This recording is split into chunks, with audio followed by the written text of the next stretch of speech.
Bonjour à vous toutes, bonjour à vous tous. Nous allons aujourd'hui nous intéresser à la décoration d'intérieur. Comment aménager les petits espaces? Quelles sont les couleurs aussi tendances actuellement? Ce qu'il faut faire, ce qu'il ne faut jamais faire. Pour répondre à mes questions et à vos questions, car vous allez pouvoir, oui, vous, internautes, pendant 15 minutes, poser vos questions en direct à Stéphanie Leclerc, mon invitée aujourd'hui, décoratrice d'intérieur. Bonjour Stéphanie Leclerc, créatrice Bonjour, aussi de déco-coquetterie. Vous allez conseiller tous les internautes aujourd'hui et ils sont nombreux justement à se poser plein de questions. Donc n'hésitez pas à poser vos questions. Florence Morel est sur ce plateau, éditrice web à France 3 Champagne-Ardenne, et elle se fera un plaisir évidemment de recevoir vos questions et de nous les transmettre. Bonjour Florence. Bonjour. Stéphanie, alors Stéphanie Leclerc, quelles sont les couleurs tendances actuellement en 2018 pour décorer notre appartement ou notre maison? Alors l'année 2018, c'est la couleur Pantone qui est donnée en fait tous les ans. Et là, c'est l'ultraviolet. Donc c'est-à-dire d'accord. un violet très lumineux, très saturé, on peut dire. Alors ça donne la pêche. Ça donne la pêche. Et oui. alors le violet, la signification, c'est tout ce qui est spirituel et l'originalité. D'accord. Alors, c'est le violet principalement dans une chambre, dans une cuisine, dans la pièce à vivre, Alors, la salle à manger. dans la chambre, ça peut être une bonne idée parce que Ouais. c'est aussi la couleur de la sensualité. Donc, Ah ouais, pas mal. plutôt bonne idée. Pas mal. Et puis, c'est une couleur alors qui peut être froide, qui peut être chaude selon la dose de bleu et de rouge qu'elle contient.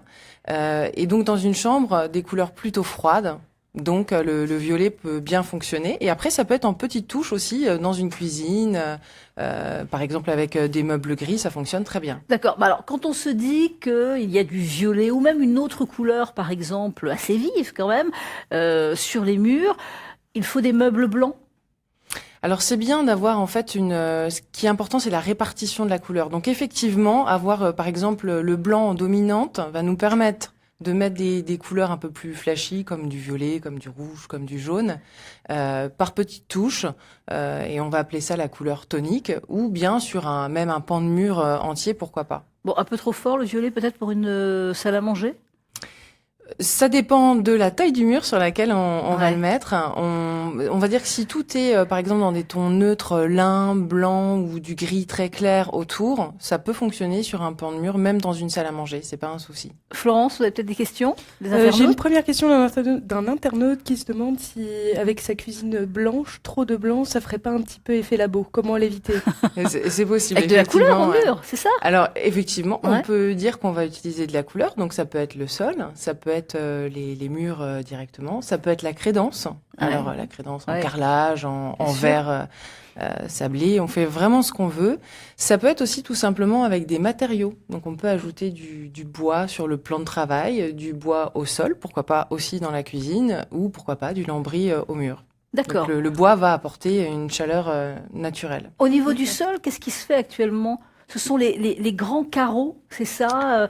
Ce ne sont plus les petits qui se font. Oui, effectivement, on a arrêté Ouais. les carreaux de 30 sur 30. Alors par contre, quand on est dans une petite pièce, on va éviter de mettre du carreau de 90 sur 90 parce que c'est complètement disproportionné. Mais on va dire que la moyenne, c'est un carreau de 60 sur 60 ou 30 sur 60. C'est ce qui se fait beaucoup.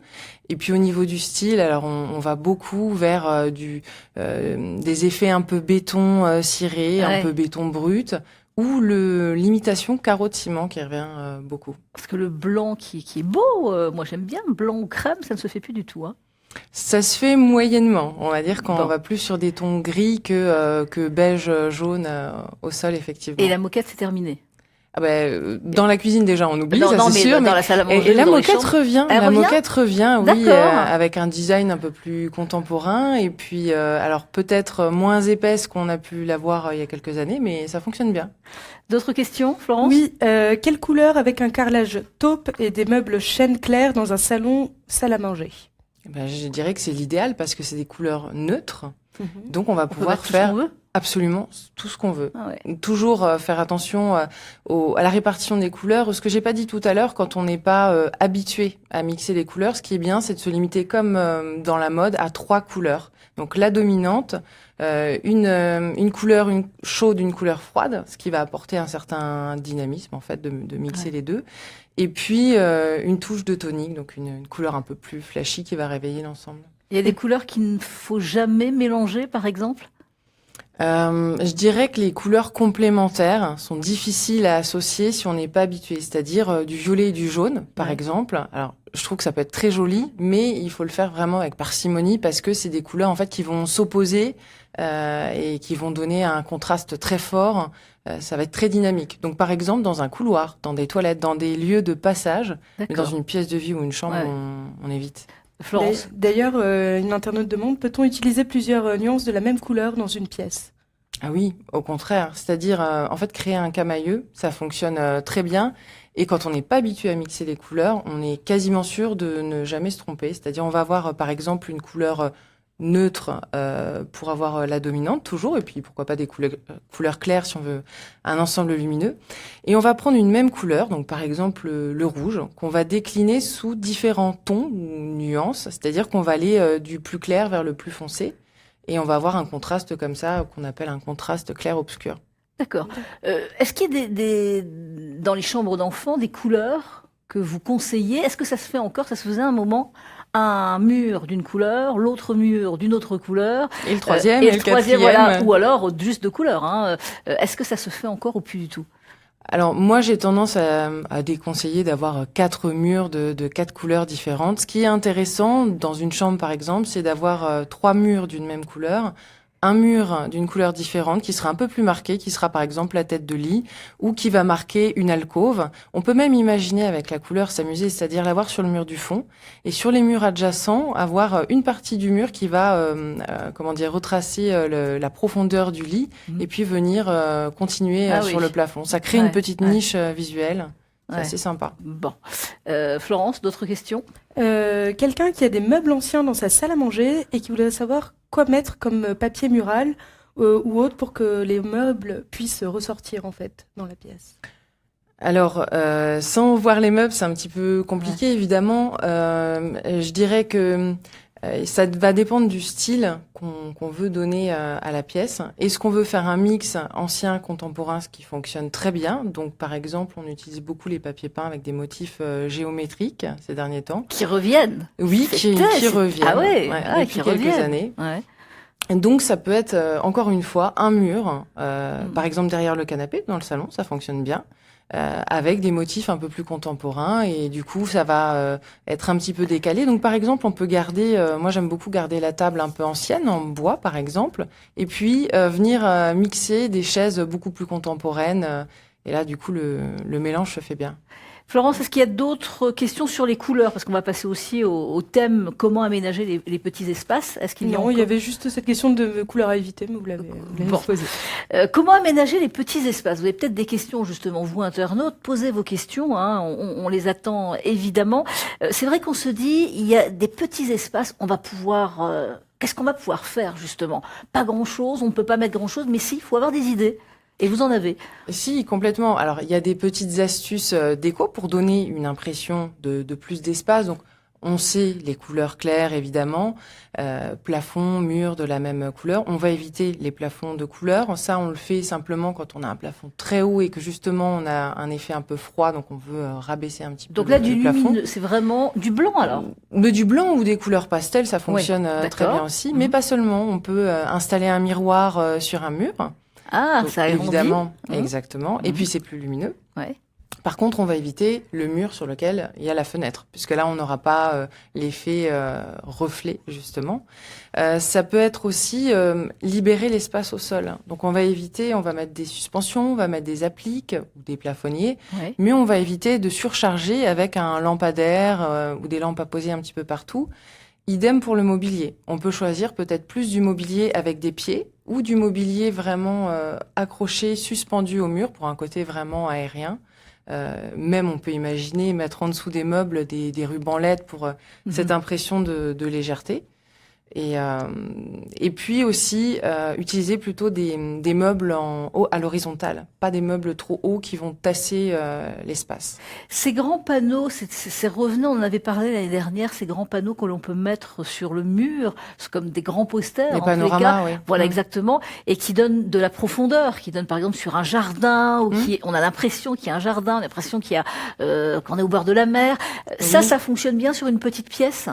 Alors, ça peut bien fonctionner Pour agrandir, hein. à condition, encore une fois, de choisir des teintes qui ne contrastent pas trop. C'est-à-dire que si on fait trop de mélange de couleurs dans un petit espace, on va vite se sentir oppressé. Donc, l'effet d'optique, très bien, mais dans des couleurs claires. Justement, une question d'internaute qui demande est-ce qu'on peut oser un mur noir dans un salon sans risquer de trop entacher la luminosité? Ah ouais, un mur noir. Ah ouais. Alors, ça se fait de plus en plus, Ah le ouais noir en déco, et ça fonctionne très bien, surtout dans un salon, parce que c'est un côté très chaud. On imagine que le noir est froid, mais en fait, c'est plutôt le blanc qui peut être froid finalement. Juste un mur. Mais juste un mur. Donc, par exemple, quand on a une pièce très en longueur qui peut avoir un effet un peu couloir, on peut imaginer avoir justement ce mur du fond de la pièce dans une couleur plus soutenue, donc par exemple le noir, qui va, on va dire, diminuer cet effet couloir. Parce que le mur, on aura cette illusion qui va se rapprocher et écarter les murs en largeur. D'accord. Et là, les meubles doivent être clairs, je suppose. Oui, alors ce qui est intéressant quand on est dans un petit espace, c'est d'avoir des meubles de la même couleur que les murs sur lesquels ils sont, parce que ça fait un peu comme une seconde peau et encore une fois, on évite les trop gros contrastes. D'autres questions? Comment et où aménager les plantes dans un appartement? Les plantes? Les plantes, oui. Alors, les plantes, de préférence devant les fenêtres, de manière générale. Par contre, c'est vrai que le végétal, moi, je suis la première à en mettre beaucoup du végétal dans un intérieur. Ce qui peut être sympa, c'est de l'imaginer aussi un peu en suspension, d'autant plus dans un petit espace où, encore une fois, on libère le sol. Après, ça peut être des étagères même en suspension ou carrément mettre des crochets vis directement au plafond et suspendre les plantes dans un support à cet effet. Ce qui est sympa quand même, parce que à l'époque, on avait tendance à mettre des plantes un petit peu partout, à les dispatcher. Ouais. Aujourd'hui, c'est un peu comme les cadres, on va faire une composition. Donc, on va rassembler les plantes ensemble pour un effet plus contemporain.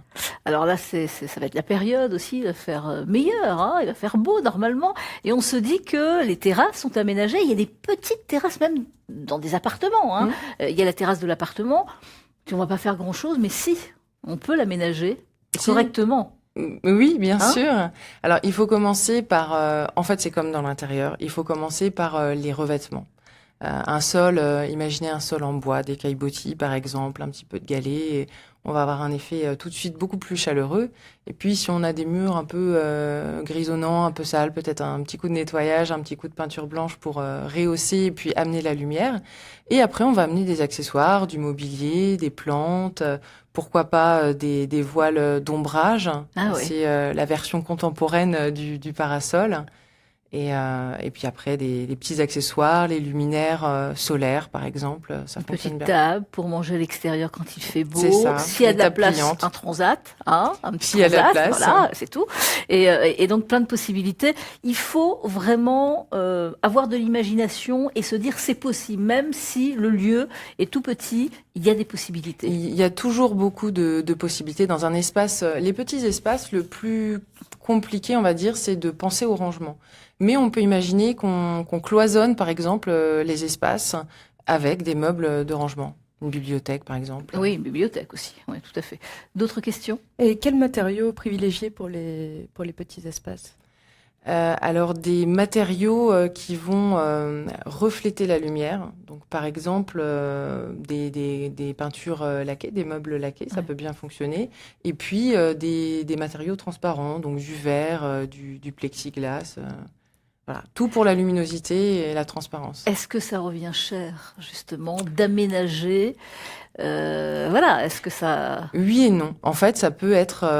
on va dire que les magasins du grand commerce, un grand public, font de plus en plus d'objets de décoration, d'objets déco, d'objets de rangement adaptés aux petits espaces. Donc ça, c'est top. On en a pour un prix tout à fait raisonnable. Quand ça devient vraiment compliqué, des fois dans des combles ou dans des niches, des alcôves aménagées, on va aller plus sur du mobilier sur mesure qu'on va faire par un artisan local, par exemple.